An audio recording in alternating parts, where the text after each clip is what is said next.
నాకు ఇప్పటికి కూడా జ్ఞాపకం 11 సంవత్సరంలో స్వరవేద కార్యక్రమం ఆ రోజు గచ్చిబౌలిలో పెట్టాం. ఆ తర్వాత ఈ కార్యక్రమాన్ని రెండో కార్యక్రమం కింద ఈ కార్యక్రమాన్ని తీసుకున్నారు. ఆ రోజు ఈరోజు మీరు చూస్తే ఒక పక్కన శివమణి అప్పుడు వచ్చాడు, ఈరోజు కూడా వచ్చాడు. చాలా సంతోషం. ఈరోజు మీరు ఇక్కడ పనిచేసిన వాళ్ళు చూస్తే తమన్ గారిని మనస్ఫూర్తిగా అభినందిస్తున్నాను. ఒక్క రూపాయి కూడా తీసుకోకుండా నా వంతు కర్తవ్యంగా ట్రస్టుకు పనిచేస్తానని ముందుకొచ్చారు. వారి స్ఫూర్తికి మనస్ఫూర్తిగా ధన్యవాదాలు.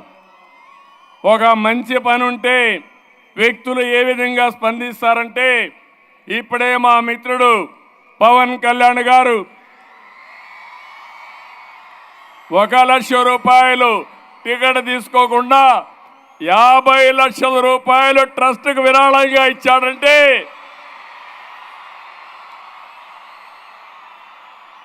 ఒక మంచికి తన వంతు బాధ్యతగా ముందుకొచ్చాడు.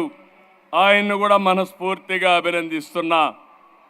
నేను ఈరోజు ఇంతకంటే ఎక్కువ మాట్లాడను. ఎక్కువ మాట్లాడితే కరెక్ట్గా ఉండదు.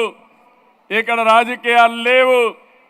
28 సంవత్సరాలుగా ఎన్టీఆర్ మెమోరియల్ ట్రస్ట్కి కానీ దగ్గర 33 సంవత్సరాలు అవుతుంది.